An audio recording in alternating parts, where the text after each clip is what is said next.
Marvel Zombies. No, that isn't the top 2 trending topics on Twitter, it's an actual thing. It was a Marvel comic book series released in 2005 to rave reviews. The Marvel Cinematic Universe loves borrowing popular storylines from the comics, but they've yet to touch on any Marvel zombies. The key word there being yet, because it's only a matter of time before the undead make their way onto the big screen. It might just happen sooner than later. The first decade of the MCU came to a close with Avengers Endgame, which was the climactic conclusion of the Infinity War saga and capped off Phase 3 of the studio's game plan. It's kind of a clean slate at this point, with the main storyline all wrapped up, leaving opportunities to introduce new characters and new plot lines. It's the perfect time for Marvel to get weird and explore some previously untouched or tricky concepts. They've just only touched on the theme of time travel and alternate timelines, and that's sure to be a major factor moving forward. With alternate realities totally in the scope of possibility, that could mean a whole bunch of fascinating new concepts start popping up. They already announced that the upcoming Disney Plus animated series What If will focus on a slew of different alternate timelines and potentially different outcomes to previous MCU movies. There's a good chance that they even dedicate a whole episode to the alternate zombie-infused reality. In fact, if you look carefully, a zombie version of Captain America can be seen in the What If logo that they used to announce the show at San Diego Comic-Con. They also let us in on the fact that the upcoming Doctor Strange and the Multiverse of Madness film will be their first foray into more of a horror type of movie. Who knows what sort of crazy supernatural elements were in store for? Marvel Zombies was certainly Marvel's attempt at horror in the comics, so perhaps that could be a sensible venue for them to bring the whole concept into the MCU. Doctor Strange will focus on the multiverse and alternate realities, so it would make sense if the zombie world is a part of that. But we think there's actually another movie in which they're introducing the zombies. While making all of these ground-shaking announcements at Comic-Con, MCU head honcho Kevin Feige made one final massive announcement.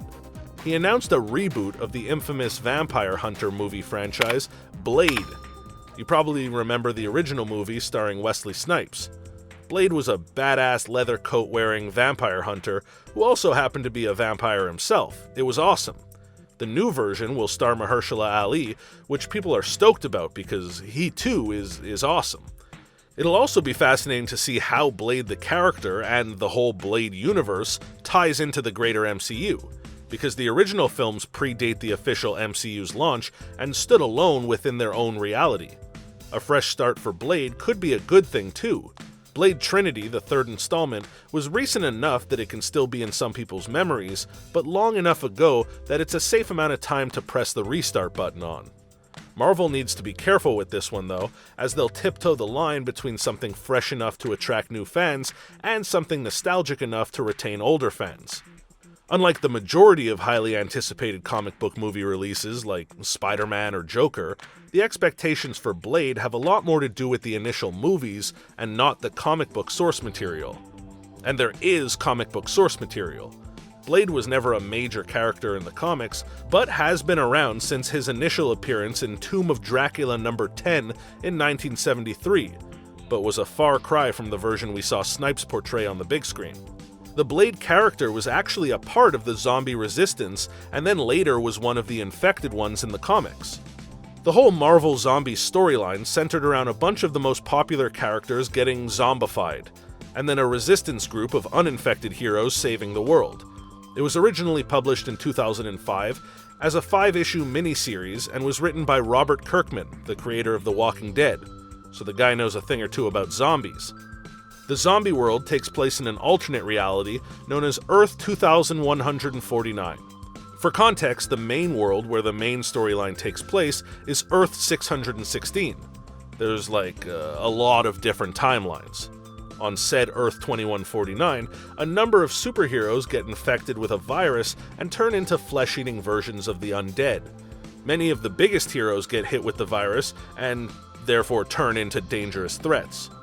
That's one of the reasons why it's such a hugely popular comic book series, because it's not only fun and exciting and kinda gory, but it also totally banishes the traditional idea of heroes and villains. Long-standing good guys are suddenly terrifying monsters, and there's no real talking to them or reasoning with them because they're flesh-eating zombies. So it just leads to some straightforward fun. It's not like in the Civil War story arc where both sides have valid motives and there was a philosophical moral debate being had. This is just superheroes who want to eat your skin. In a way, there's less to think about.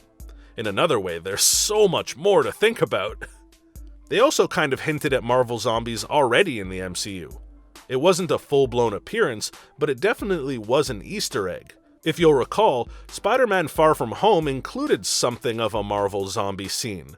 Peter Parker gets lost in a series of horrifying visions thanks to some Mysterio trickery, and ends up seeing a bunch of stuff that correlates to popular comic book moments. The whole thing was exciting for comic book fans who caught glimpses of some of their favorite storylines showing up on the big screen for the first time.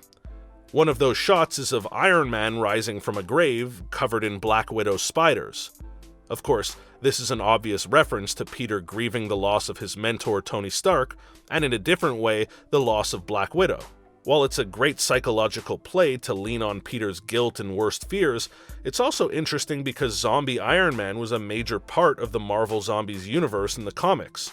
Bringing it to life on the big screen is just another step towards introducing the alternate universe in the greater MCU. It didn't come off campy or cartoonish.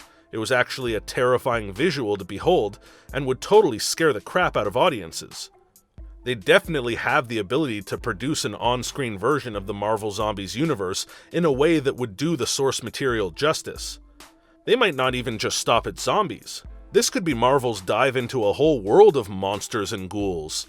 With Marvel Zombies a very real possibility, the announcement of a horror movie in Doctor Strange, and the confirmation that A-list vampire hunter Blade will be infused into the MCU, there's a limitless amount of spooky directions they can go from here. Who knows what sort of undead creatures they can introduce now? We've already got a goblin of the green variety, although I'm not sure if that counts. Is a goblin even undead? Zombies and vampires both fall into the undead category, right? Will they go with ghosts? Perhaps a mummy? Maybe it's at this point that they'll introduce Capwolf. Oh, what's that?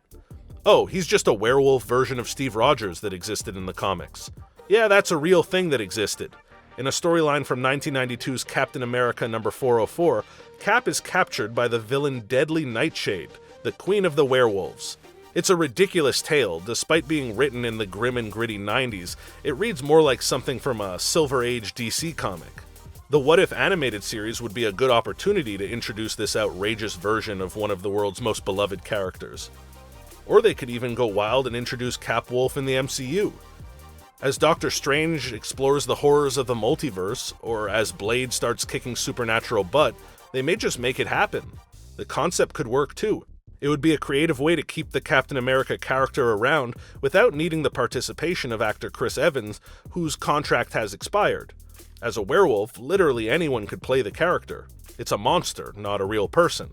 They can also carry on the arc of Cap passing along the torch to Falcon, as this would be a version of the character from a different reality.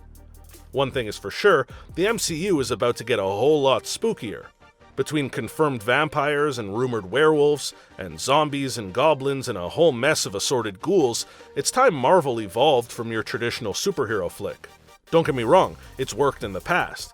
It's worked better than any other movie in the history of movies. But it's not like that can last forever.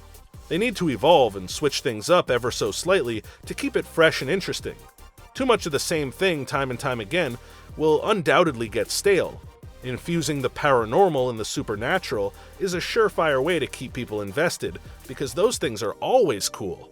Marvel can only keep going to the same well so many more times before it ends up running dry. They need to start doing something different than the same formatted superhero movie time and time again. I mean, who doesn't love scary crap, right? Whether it's zombies or werewolves or aliens or ghosts, the MCU can head in a number of different spooky directions at this point. They've got a slew of flexibility and a clean canvas to paint some truly horrifying things on. I'm excited to see Marvel make something different than your prototypical superhero movie for once. What do you think? Will Marvel introduce zombies into the MCU? And if so, in what upcoming project will they do so?